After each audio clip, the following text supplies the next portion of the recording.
سلام، به نامی خوش آمدین. امروز میخوام باهاتون راجع به بانوی گلها و دلها صحبت کنم. خواننده‌ای که صداش نه فقط گوشها رو بلکه دلها رو هم میبرد و لطافت گلها رو تو یاد آدم میآورد. ولی زندگیش خیلی هم ساده و راحت نبود. زندگیی که با تلخی‌ها و اتفاقات عجیب سیاسی مثل اعدام گره خورده بود. اسم واقعی بانو محسی توی شناسنامه خدیجه بود. توی خونه افتخار صداش میکردن. اما همه ما ایشون رو به اسم محسی میشناسیم.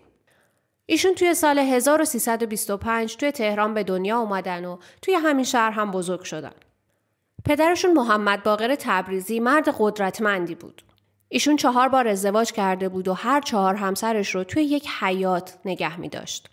محسی آخرین فرزند پدر بود از آخرین همسرش.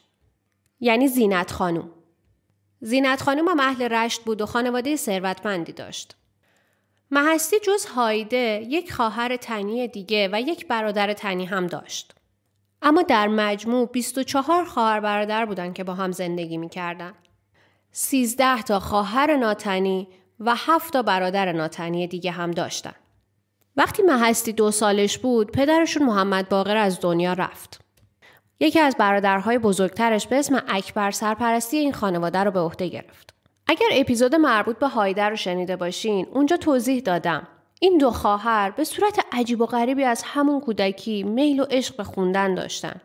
البته استعداد و صدای فوق‌العاده مادر هم بی تاثیر نبود. زینت خانم توی مراسم مذهبی شرکت می‌کرد و مولودی خونی می‌کرد. دخترها رو هم همراهش می‌برد و این 2 خواهر هم با مادر هم صدا می‌شدن. اما ته آرزوهاشون به مولودی خونی ختم نمی‌شد. مثلا محسی تعریف می‌کنه که هایده منو به جنگل‌ها می‌برد، به فضای باز می‌برد و میگفت داد بزن. انقدر داد بزن تا صدات باز بشه. اصلا خود هایده بود که تصنیف خونی رو هم به محسی یاد داد. محسی 4 سال از هایده کوچیک‌تر بود، اما زودتر از اون هم وارد عرصه موسیقی شد. چرا که هایده توی 13 سالگی ازدواج کرده بود و همسرش مانع حضور حرفه‌ای هایده توی عرصه هنر و موسیقی میشد. محسی اما وقتی تصمیم گرفت خوانندگی رو به صورت جدی دنبال بکنه هنوز مجرد بود. چالشاش از خواهر بزرگترش کمتر بود، اما همچین هم بدون چالش نبود. برادر بزرگترشون اکبر که سرپرستی خانواده رو به عهده گرفته بود، مخالف 100% حضور خواهرش توی این عرصه بود. حالا اصلا چی شد که بانو محسی به این مسیر کشیده شد زودتر از خواهرش؟ اونا یه دوست خانوادگی داشتن به اسم سرهنگ لادبون.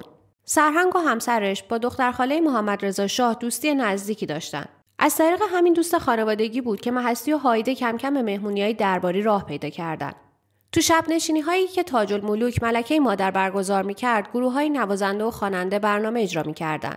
گاهی توی این مراسم‌های شب نشینی محسی و هایده هم دعوت می‌شدن. خب هایده خیلی کمتر میتونست بره دیگه چون متأهل بود. توی یکی از همین مهمونی‌ها که اتفاقاً هایده هم نبود، پرویز یاحقی صدای محسی رو شنید و دلش رفت. اون موقع محسی فقط 15 سالش بود. یاحقی همونجا که صدای محسی رو شنید بهش گفت میشه صبر کنی من برم از توی ماشین دستگاه و میکروفون بیارم و بعد دوباره بخونی؟ محسی هم تعجب میکنه چون اون موقع منظور یاحقی رو نمیفهمه. میگه آره چرا نشه؟ پرویز یاحقی رفت و دستگاه رو آورد و محسی خوند و یاحقی بیشتر شیفته شد. بهش گفت میشه یه قرار بذاریم بیای استودیو اونجا بخونی و من صداتو ضبط کنم؟ محسی گفته که من میترسم. برادرم اینو نمیذارن من خوانندگی کنم. یاحقی هم گفته حالا یه بار بیا ببینیم چی میشه. محسی هم میگه من واقعا از برادر بزرگترم اکبر میترسیدم. اصلا فکر میکردم اگه بفهمه من خواننده شدم منو بکشه. اما با خودم گفتم من که دوست دارم بخونم. حالا یه بار میرم و میخونم. اگرم کشت منو اشکال نداره. عوضش به آرزوم رسیدم. بعد از این فکرها بود که محسی دعوت یاحقی رو پذیرفت و به استودیو 8 برای اجرا رفت. ماجرای اون روز رو از زبون خود محسی تعریف میکنم. میگه وقتی وارد دفتر شدم بیژن ترقی هم توی سالن بود. 60 نفر توی سالن میزدن و من باید زنده اجرا میکردم. پرویز یاحقی با ویولون کنار دست من ایستاده بود. جواد معروفی هم رهبری میکرد. از پشت شیشه استودیو دیدم چه غول‌هایی ایستادن. حبیب الله بدیعی، کوروش سرهنگزاده و علی تجویدی. همه ایستادن ببینن این خواننده‌ای که پرویز یاحقی آورده کیه. چون توی اون دوران علی تجویدی همیرا رو آورده بود، بدیعی هم رویا رو. حالا اینا اومده بودن و ایستاده بودن ببینن خواننده‌ای که پرویز یاحقی آورده و برای اولین بار خوندنش داره توی گل‌ها میخونه کی هست. میگه همینطور که ایستاده بودم گفتم خدایا فقط کمکم کن. به خودم گفتم فکر کن هیچ کس نیست. فقط چشمات رو ببند و شروع کن. اصلا عادت چشم بستن من هم از همینجا شکل گرفت. شروع کردم به خوندن. از اول تا آخر آهنگ رو بدون هیچ اشتباهی خوندم. فقط یک بار اجرا کردم و همون اجرا هم رفت برای پخش. روز عید فطر بود که صدای من از رادیو پخش شد. اینطوری بود که من با نام هنری مهستی معروف شدم. نام مهستی رو هم پرویز یاحقی کاشف استعدادش براش انتخاب کرد. با این حال مهستی مدت زیادی تو موسیقی کلاسیک و گل‌های رنگارنگ نموند. با استادان بزرگی مثل علی تجویدی، حبیب الله بدیعی، اسدالله ملک، پرویز یاحقی و همایون خرم کار کرد. اما وقتی تلویزیون پررنگ شد و موسیقی پاپ شکل گرفت، سبک خودش رو تغییر داد و مسیر جدیدی رو برای خودش پیدا کرد. مهستی خیلی زود تبدیل شد به پای ثابت اجراها در کاباره‌ها و برنامه‌های تلویزیونی. جهانبخش پازوکی هم نقش بسیار مهمی داشت. اولین آهنگش برای مهستی بچه نشوی دل بود و بعد حدود 60 آهنگ دیگه براش ساخت. یکی دیگه از فعالیت‌های مهستی خوندن جای نقش اول فیلم‌ها بود. مثل ترانه چرا برای فیلم ببر مازندران، جمجمک و چشمان آهو تو فیلم شیرین و فرهاد، بر آسمان نوشته شده و نخستین عشق هم توی فیلم شکوه قهرمان. و اما زندگی شخصی و خصوصی مهستی چطور بود؟ مهستی 2 بار ازدواج کرد که هر 2 بارش هم به جدایی ختم شد. داستان ازدواج اولش هم جالبه.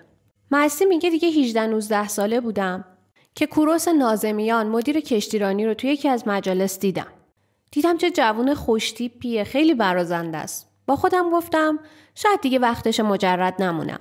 عاشق شدم و ازدواج کردم. تو سن 19-20 سالگی متأهل شد و خیلی زود هم صاحب فرزند شد و تنها دخترش سحر رو به دنیا آورد. که اتفاقا ترانه معروف سحر دختر نازم رو هم بعدها وقتی از سحر دور بود برای اون خوند. جدایی مهستی از کوروش ناظمیان تبدیل شد به تیتر 1 روزنامه‌ها و مجله‌های اون دوره. درامای عجیب غریبی بود. وقتی مهستی و کوروش از هم جدا شدن، بلافاصله رابطه خیلی داغ و آتشینی بین فیروزه و کوروش شکل گرفت. حالا فیروزه کی بود؟ خواننده و بازیگر اون زمان. تا اینجاش ایرادی نداره. اما جنجال و قسمت پرسر و صدای این ماجرا این بود که فیروزه دوست صمیمی مهستی بود. بعد از ازدواج فیروزه و کوروش، فیروزه چندین بار با مجلات مصاحبه کرد. توی یکی از مصاحباتش گفت بعد از ازدواج ما مهستی برامون دسته گل فرستاده. مهستی میخواست بگه که با این ازدواج و این رابطه نو مشکلی نداره. با این حال نزدیکانش میگفتن مهستی از دوری همسرش خیلی دلش گرفته بود و ترانه‌هایی مثل بازیچه، بیاخونه، سرانجام و دلقک رو هم به یادش خونده بود. سرانجام کوروش ناظمیان هم عجیب بود. اون توی کودتای نوژه یا عملیات نقاب حضور داشت که تیر 1359 دستگیر و بعدش اعدام شد. این اتفاق فشار روانی غیرقابل باوری رو به مهستی وارد کرد. وقتی فردای روز شنیدن این خبر یه اجرا داشت، در حین اجرای ترانه دوباره میریم ایران فقط گریه کرد و اشک ریخت. دومین همسر مهستی بهرام سنندجی صاحب کارخونه کفش بود. ولی این ازدواج هم زیاد دوامی نداشت.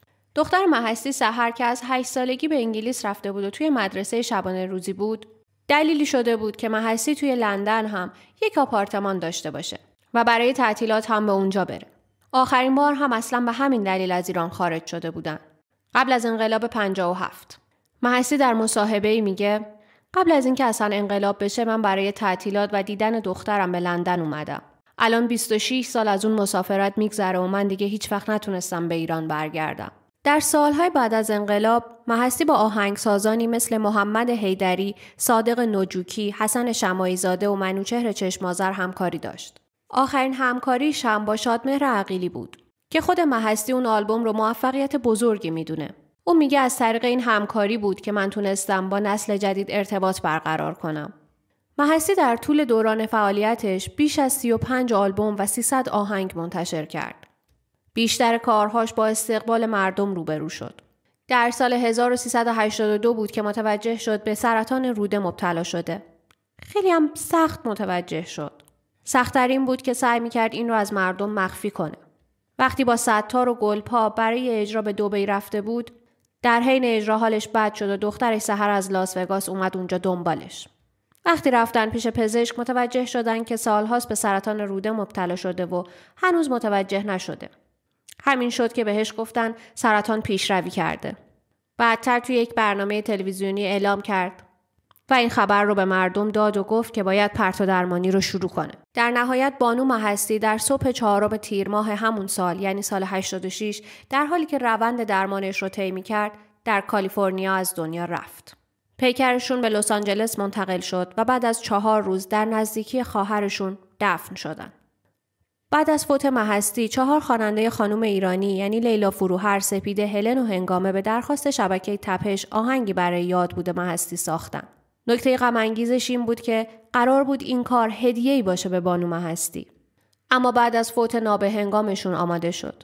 شادمهر عقیلی هم توی سال 1402 ترانه‌ای رو به نام تماشا با صدا و آهنگسازی خودش منتشر کرد و گفت این ترانه از کارهایی بوده که برای مهستی ساخته بوده. ولی به خاطر بیماری و فوت نابهنگامش نتونسته این کار رو اجرا کنه. کمی بعد از انتشار هم به وسیله هوش مصنوعی این آهنگ با صدای خود بانو مهستی پخش شد. که البته دخترشون اصلا این رو قبول ندارن و همیشه میگن تحریرها و قدرت صدایی که مادر و خاله من داشتن هیچ وقت به وسیله هوش مصنوعی بازسازی نمیشه. جالبه بدونید خواننده‌های مورد علاقه مهستی منصور و معین بودن و بین خانوم‌ها ایشون فقط صدای خواهرشون رو دوست داشتن. مهستی میگه بدترین روز زندگیم شنیدن خبر فوت خواهرم بود. من نمیدونستم این خبر رو باید چجوری به بقیه بگم. هم به بچه‌هاش فکر میکردم، هم به مادرم. دلم برای همشون میسوخت. رفته بودم توی حموم زیر دوش فقط گریه میکردم. میگه اون روز بدترین و سختترین روز زندگیم بود. هایده و مهستی همیشه در کنار هم و دوشا دوش هم بودن. همیشه شایعاتی هم راجع به روابطشون بوده که البته مهستی هر موقع ازش پرسیدن ردش کرده. شایعات از این قرار بودن که این دو خواهر جز همدیگه رقیبی ندارن. پس حتما باید با هم رقابت داشته باشن. مهستی میگه هیچ وقت اینطوری نبود. اتفاقا ما با هم همکاری داشتیم. اگر کاباره‌ای با یکی از ما بدرفتاری میکرد و اون یکی رو دعوت میکرد برای اجرا نمیپذیرفتیم. هیچ وقت سر مسائل کاری با هم به مشکل نخوردیم. اگر دعوا و قهر و دلخوری هم بینمون بود فقط به خاطر مسائل خانوادگی بود و کمتر از 1 هفته دوباره با هم آشتی میکردیم. خلاصه که این دو خواهر ستاره‌های بزرگ تاریخ ایران هستن. از اون مهمتر مردم دوستی و ایران دوستیشونه. صداشون و حضورشون تو هنر ایران همیشه در حافظه جمعی ما ثبت شده است و این رو به نسل‌های بعدیمون هم منتقل می‌کنیم. اگر از شنیدن این اپیزود نامی هم لذت بردین، ممنون میشم منو به دوستاتون معرفی کنید. موفق و پیروز باشید و یار نامی باقی بمونید.